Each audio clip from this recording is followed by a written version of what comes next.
आप ब्रजपुरी में रहते हैं, मेरा नाम कन्हैया है। ये जो संयोग है जीवन का, मुझे लगता है कि ये संयोग कुछ गवाही दे रहा है। गवाही ये है कि मैं गंगा किनारे पैदा हुआ हूं, आप जमुना किनारे रहते हैं। तो जमुना के किनारे रहने वाले और मेरी आवाज जहां तक पहुंच रही है, मैं आप तमाम आदरणीय बुजुर्गों का, हमारी माताओं बहनों का, नौजवान साथियों का, इस इलाके के हमारे प्यारे बच्चों को और ब्रजपुरी में रहने वाले, मुस्तफाबाद में रहने वाले, उत्तर पूर्वी दिल्ली में रहने वाले आप सभी मेहनतकश आवाम का हार्दिक दिल से अभिनंदन करता हूं। आपको बहुत बहुत आभार व्यक्त करता हूं। आज मैं आपके बीच ब्रजपुरी में खड़ा होकर के जब बात कर रहा हूं, मैं आपसे कोई सियासी बात करने के लिए नहीं आया हूं। मैं आपसे कोई जज्बाती बात करने के लिए नहीं आया हूं। मैं आपसे कोई चुनावी बात करने के लिए नहीं आया हूं। मैं आपके बीच हमारी पार्टी भारतीय राष्ट्रीय कांग्रेस और इंडिया अलायंस का जो संकल्प है, जो संघर्ष है और इस देश के लिए जो हम सपना देख रहे हैं, वो सपने मैं आपके बीच में रखने के लिए आया हूं। मैं आपको यह बताना चाहता हूं कि इस बार का चुनाव किसी एक व्यक्ति को सांसद बनाने का चुनाव नहीं है। इस बार का चुनाव किसी एक व्यक्ति को प्रधानमंत्री बनाने का चुनाव नहीं है। इस बार का चुनाव किसी पार्टी को जिताने और किसी गठबंधन को जिताने का चुनाव नहीं है। इस बार का चुनाव हमारे वजूद का चुनाव है, हमारे अस्तित्व का चुनाव है, हमारे संविधान का चुनाव है, हमारे लोकतंत्र का चुनाव है। यह बात मैं आपको क्यों कह रहा हूं? यह बात मैं आपको डराने के लिए नहीं कह रहा हूं। यह बात आप सब पिछले कई सालों में महसूस किए हैं। इस बात को मैं बस दोहरा रहा हूं आपके सामने। आपने ये महसूस किया है कि पिछले 10 साल में देश को क्या से क्या कर दिया गया है। एक मशहूर शेर है, कहां तो तय था चिरागा हर एक घर के लिए, कहां चिराग मयस्सर नहीं शहर के लिए। उत्तर पूर्वी दिल्ली भी दिल्ली में ही है, लेकिन जो उत्तर पूर्वी दिल्ली में रहने वाले लोग हैं, ये रोज महसूस करते हैं कि जब आप यमुना पार कर रहे होते हैं, तब आपको दो दुनिया नजर आता होगा। एक वो दुनिया जो यमुना के उस तरफ है, जिधर बड़े बड़े कोठियों में रहने वाले लोग हैं, मंत्री जी रहते हैं, प्रधानमंत्री जी रहते हैं और आपके सांसद मनोज तिवारी जी भी रहते हैं। और एक ये इलाका है जहां आप रहते हैं, जहां हम रहा करते थे। महंगाई की बात नहीं होती है, बेकारी की बात नहीं होती है, इस क्षेत्र की जो समस्याएं हैं उसकी बात नहीं होती है। दिन भर समाज को लड़ाने का धंधा किया जाता है। इसीलिए उनको जितना ताकत लगाना है लगा लें। इस बार की लड़ाई एक तरफ वो है और दूसरी तरफ हम हैं, इस देश की जनता है और हमको मिलकर के ये लड़ाई लड़नी है।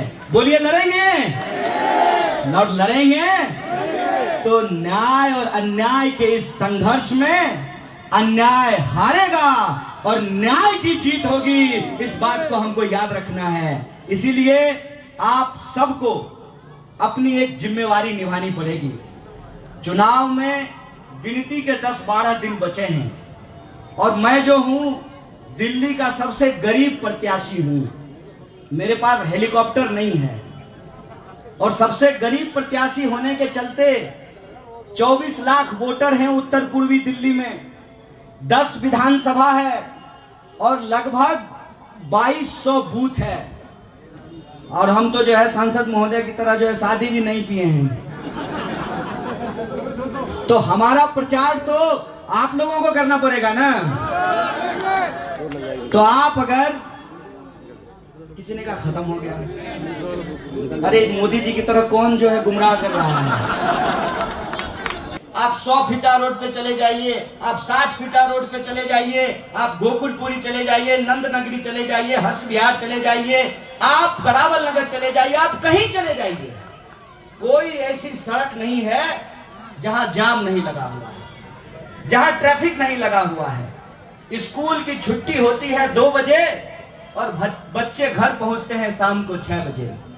और जब शाम होने लगती है, सूरज ढलने लगता है, ज्यों ज्यों सूरज ढलता है त्यों त्यों माँ बाप की चिंता बढ़ने लगती है और वो बार बार फोन करते हैं।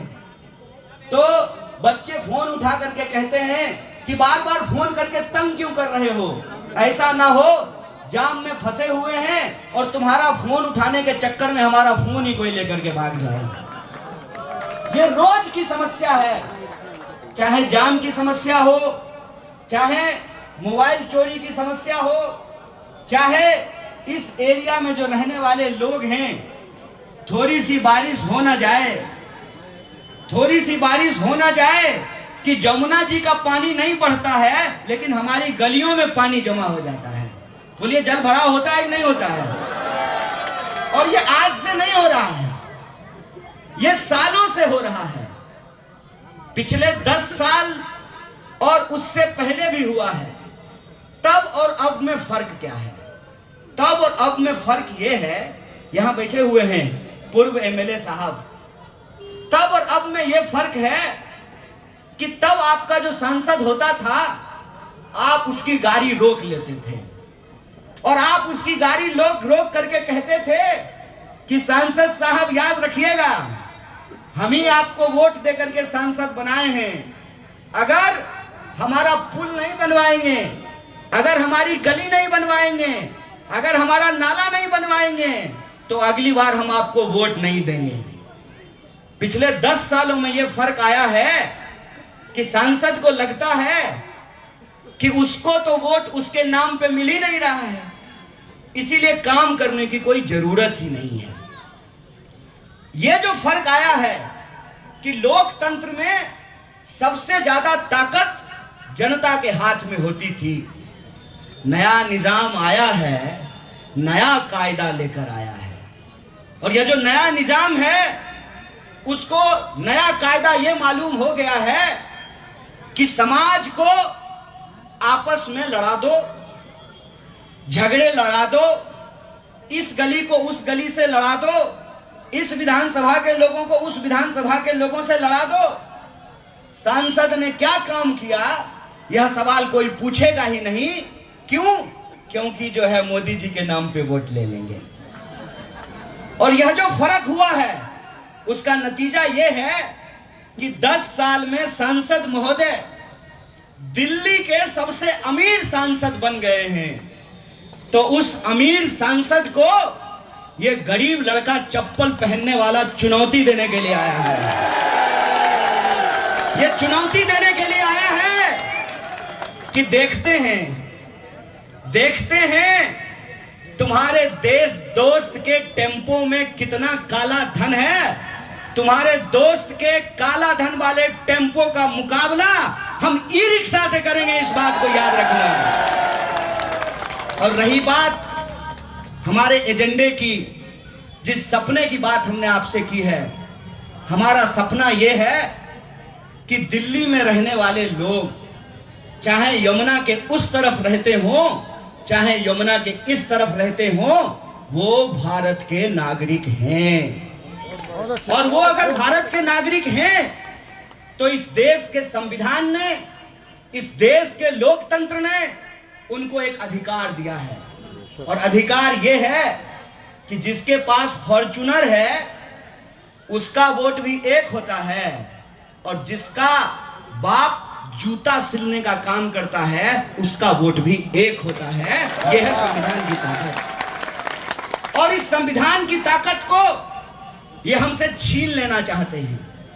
और आपने देखा कि सूरत में इन्होंने क्या किया। सूरत में चुनाव नहीं हुए, जो जो सूरत के लोग थे वो अगर भाजपा के खिलाफ वोट देना चाहते थे, उनके पास वोट देने का कोई विकल्प नहीं था। कई सारे लोगों ने यह शिकायत किया कि आप हमारी गली में नहीं आए हैं, आप हमारे मोहल्ले में नहीं आए हैं, हमने आपको सिर्फ YouTube पे देखा है। तो मैं उन लोगों को एक बात कहता हूं, दोस्त मेरे, ये लड़ाई बहुत बड़ी है। ये देखने और दिखाने की नहीं, बचने और इस देश को बचाने की लड़ाई है। इसीलिए उन लोगों को मैं सिर्फ इतना कहना चाहता हूं कि आपने उसी YouTube पे जहां आपने हमको देखा है, उसी YouTube पे एक और वीडियो आपने देखा होगा। भाजपा का सांसद का बेटा, लोग कहते हैं ईवीएम हैक होता है, उसके बेटे ने पोलिंग स्टेशन का अपहरण कर लिया और अपहरण करके ईवीएम अपने हाथ में लेकर के कह रहा था कि ये ईवीएम मेरे बाप का है। इतना अहंकार, इतनी ताकत और इतना घमंड उसके दिमाग में कैसे आया है? इतना अहंकार, इतना घमंड, इतना ताकत उसके दिमाग में इसलिए आया है कि उनको लगता है कि उनको कोई हरा नहीं सकता है। तो मैं कहता हूं कि देश में जब जब अत्याचार बढ़ता है, रावण को भी लगता था कि उसको कोई हरा नहीं सकता है, कंस को भी लगता था कि उसको कोई हरा नहीं सकता है, लेकिन जब जब कंस पैदा होता है तब तब कन्हैया का भी जन्म होता है। इनको ये लगता है कि लोकतंत्र को ये जेल में बंद कर देंगे।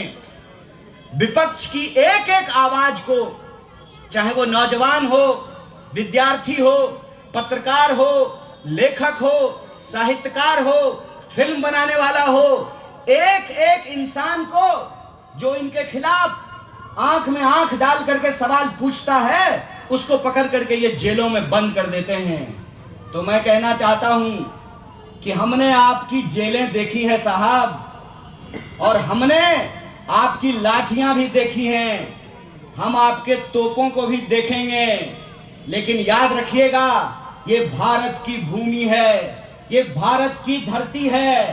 एक वक्त तक हम अत्याचार बर्दाश्त करते हैं, और जब अत्याचार सर से ऊपर बढ़ जाए तो हम एकजुट होकर के उसका मुकाबला करते हैं। इस बात को याद रखिएगा, इस बात को याद रखिएगा कि आप हमारे समाज को बांटने की कितनी भी कोशिश कर लीजिए, अंग्रेज भी यही करा करते थे, अंग्रेजों की भी यही साजिश थी, उन्होंने भी इस देश के साथ यही किया था।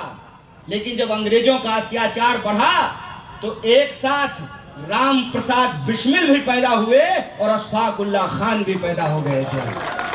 ये याद रखिएगा कि इस धरती से प्रेम करने वाले लोग, चाहे उनका नाम कुछ भी हो, उनका धर्म कुछ भी हो, वो रहते किसी भी इलाके में हैं, जब बात देश की आएगी, जब बात संविधान की आएगी, जब बात लोकतंत्र की आएगी, तो हम तमाम लोग एकजुट होकर के इसका मुकाबला करेंगे।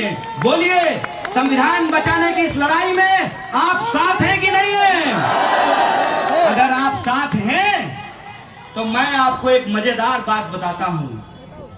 पहली बार जब मैं उत्तर पूर्वी दिल्ली में प्रत्याशी बना तो मैं लोगों से बात कर रहा था, तो सारे लोग यही कह रहे थे कि हमने सांसद को देखा नहीं है 10 साल में।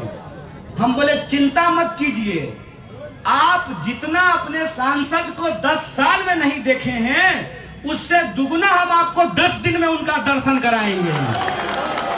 और सिर्फ सांसद का नहीं, सिर्फ सांसद का नहीं, सांसद तो दूल्हा है, पूरी की पूरी बारात और पूरी जमात को सड़क पर उतार करके लाएंगे।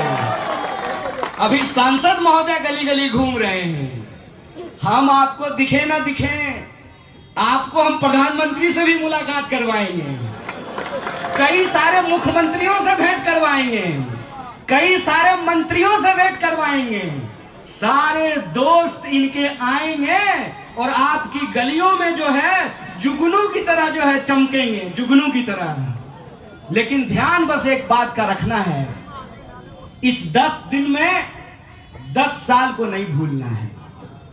इस 10 दिन में जो बात कही जाएगी उसके प्रभाव में आए बिना जो आप 10 साल से झेल रहे हैं उस बात को नहीं भूलना है। वो आएंगे, मीठी मीठी बातें करेंगे, फिर से नया वादा करेंगे, फिर से आपको उम्मीद दिखाएंगे कि हमने जो 10 साल में नहीं किया हम वो आने वाले 5 साल में कर देंगे। तो मैं एक बात पूछना चाहता हूं, कितना बार बेवकूफ बनेंगे? 1 बार, 2 बार, तिवारा बेवकूफ बनना चाहते हैं क्या? वो इस क्षेत्र की जनता को अपमानित कर रहे हैं। उन्होंने अपमानित किया। दिल्ली में 7 सीट है, 7 में से 6 पे कैंडिडेट बदल दिया, इस पे कैंडिडेट नहीं बदला। और कैंडिडेट ऐसा जिसके बारे में भाजपा के लोग कहते हैं कि हमारा सांसद तो हमको मिलता ही नहीं है। करवा चौथ का चांद भी दिख गया, ईद का चांद भी दिख गया। कितना करवा चौथ और ईद हो गया लेकिन उनका हंसता हुआ नूरानी चेहरा नहीं दिख पा रहा है इस क्षेत्र के लोगों को। इसीलिए इस बार की लड़ाई, एक तरफ वो हैं जो समाज में नफरत फैला रहे हैं, एक तरफ वो हैं जो लोगों को गुमराह कर रहे हैं, एक तरफ वो हैं जो बार बार नए तरीके का झूठ बोल रहे हैं। मुझे तो लगता है कि किसी दिन झूठ ही सुप्रीम कोर्ट चला जाएगा और कहेगा कि जो है मेरा अस्तित्व खतरे में है। नया तरह का झूठ बोलते हैं। वो आपके पास आएंगे, फिर से जो है इस समाज को, उत्तर पूर्वी दिल्ली में रहने वाले लोगों को बांटने की कोशिश करेंगे, गुमराह करने की कोशिश करेंगे। लेकिन हमको अपनी समस्याओं पर टिके रहना है। हमको इस बात पर टिके रहना है कि पुस्ता रोड का चौड़ीकरण क्यों नहीं किया गया, गमरी रोड का चौड़ीकरण क्यों नहीं किया गया, मेट्रो का काम क्यों नहीं पूरा हुआ, नया सेंट्रल स्कूल क्यों नहीं खुला, मल्टी स्पेशलिटी हॉस्पिटल क्यों नहीं बना। और सबसे बड़ी बात, जब चुनाव आता है तो सारे नेता आते हैं, फिर 5 साल के लिए ऐसे गायब हो जाते हैं जैसे गधे के सर से सींग। इस बात को हमको याद रखना है कि ये लड़ाई किसी को सांसद बनाने की नहीं है, अपने अस्तित्व को बचाने की लड़ाई है। आप जो नागरिक हैं और आपका जो नागरिक होने का एहसास है, उस एहसास को बचाने की लड़ाई है। इस समाज में चाहे हम जिस जाति या धर्म में पैदा हुए हों, हम संविधान की नजर में बराबर हैं, उस बराबरी के एहसास को बचाने की लड़ाई है। यह लड़ाई अपने हक हुक की लड़ाई है।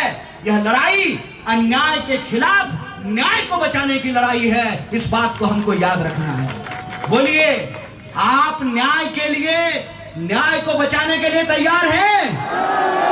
अगर आप तैयार हैं तो हम आपको एक बात कहना चाहते हैं, जो आपको मिल रहा है मुबारक, जो आपको मिल रहा है बधाई। हम उस बात को आगे बढ़ाना चाहते हैं। हम चाहते हैं कि महिलाओं को हर महीने 8,500 रुपया मिले। हम चाहते हैं कि जो नौजवान हैं जिन्होंने लोन लेकर के पढ़ाई की है, अगर इस देश में बड़े बड़े धन्ना सेठों का कर्जा माफ किया जा सकता है, अगर उनका 16 लाख करोड़ कर्जा माफ किया जा सकता है, तो जिन बच्चों ने लोन लेकर के पढ़ाई की है हम उनका लोन माफ करेंगे। सीधी सी बात है भाई, देश किसी का बपोती नहीं है, देश हम सब का है। अंबानी का वोट भी एक होता है और ठेला लगाने वाला, रेडी पटरी लगाने वाला, ई रिक्शा चलाने वाला, ऑटो चलाने वाला का भी वोट एक होता है। अगर इस देश में अंबानी अदानी के लिए कर्जा माफ किया जा सकता है तो आपको विद्यार्थियों का भी कर्जा माफ करना पड़ेगा। इसलिए माफ करना पड़ेगा कि कर्ज लेकर के हमने पढ़ाई करी, लेकिन जब नौकरी देने की बात आई, हमको तो नौकरी नहीं मिला, गरीब के बच्चों को नहीं मिल रहा नौकरी, और गृह मंत्री का बेटा बन रहा है बीसीसीआई का सेक्रेटरी। यह जो अत्याचार है, यह जो अन्याय है, उस अन्याय के खिलाफ हम संघर्ष करना चाहते हैं। और देश में जो तानाशाही है, उस तानाशाही का हम मुंहतोड़ जवाब देना चाहते हैं। आज दिल्ली के सीएम अरविंद केजरीवाल जी भाषण दे रहे थे, और भाषण में उन्होंने कहा कि तानाशाही से मुकाबला करना है। तो एक बात मैं आपको बता दूं, जैसे आप कोई गुरु से शिक्षा लेते हैं, तो दो लोग जो गुरु से शिक्षा लेते हैं उनको आपस में गुरु भाई बोलते हैं। अरविंद केजरीवाल जी से हमारा रिश्ता तो जेल का रिश्ता है। हम तिहाड़ से आ चुके हैं, पहले जाके आ गए, वो अभी अभी आए हैं और फिर उनको वापस जाना है। मैं कहता हूं कि ये बड़ी लड़ाई है। यह लड़ाई पार्षदी का नहीं है, यह लड़ाई विधायकी की नहीं है, यह लड़ाई देश बचाने की लड़ाई है। और सब कुछ भूल करके हमको इसके लिए एकजुट रहना है, क्योंकि संविधान बचेगा, लोकतंत्र बचेगा, चुनाव होगा तो हम भी बचेंगे। यह बात हमको याद रखना है। इसीलिए आप सबसे मैं आग्रह करना चाहता हूं कि इस बार के चुनाव में हमको दल नहीं देखना है।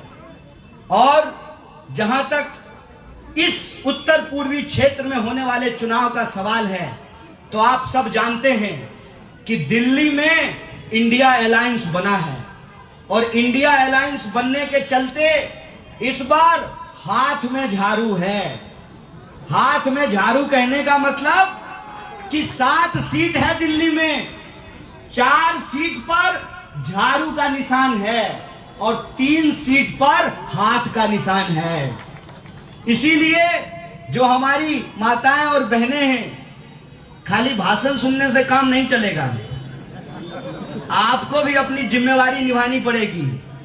आपको घर घर में जा करके जो आपकी देवरानी और जेठानी हैं और जो सासू माँ हैं, उनको समझाना पड़ेगा कि इस बार झाड़ू और हाथ साथ में है, तो वहां जा करके झाड़ू नहीं खोजना है, हाथ पे जा करके बटन दबाना है। और यही बात नौजवानों को भी करनी है, यही बात बुजुर्गों को भी करनी है कि हम जहां भी जाएं वहां लोगों को बताएं कि 4 सीट पर झाड़ू है और 3 सीट पर हाथ है। और उत्तर पूर्वी दिल्ली में हाथ का निशान इस बार 2 नंबर पर है। कितने नंबर पर है? और ये किसका निशान है? ये जीत का निशान है। इसीलिए मैं कहता हूं कि इस बार सारा ग्रह, नक्षत्र और दिशाएं यह कह रही हैं कि जितना तुमको जोर लगाना है लगा लो। हम लोग यूनिवर्सिटी में एक बात कहा करते थे कि जुल्मी जब जब जुल्म करेगा, झूठ के हथियारों से चप्पा चप्पा गूंज उठेगा इनकलाब के नारों से। इस बार इस देश में परिवर्तन होगा। मीडिया चाहे जितनी भी, बहुत सारे मीडिया को उन्होंने खरीद लिया है ना, सब लोग बुरा मत मानिएगा, हम सब लोगों के खिलाफ नहीं बोल रहे हैं, लेकिन जो अरबपति मालिक लोग हैं वो आपका मुद्दा नहीं उठाता है ना। आपका मुद्दा कभी उठाता है?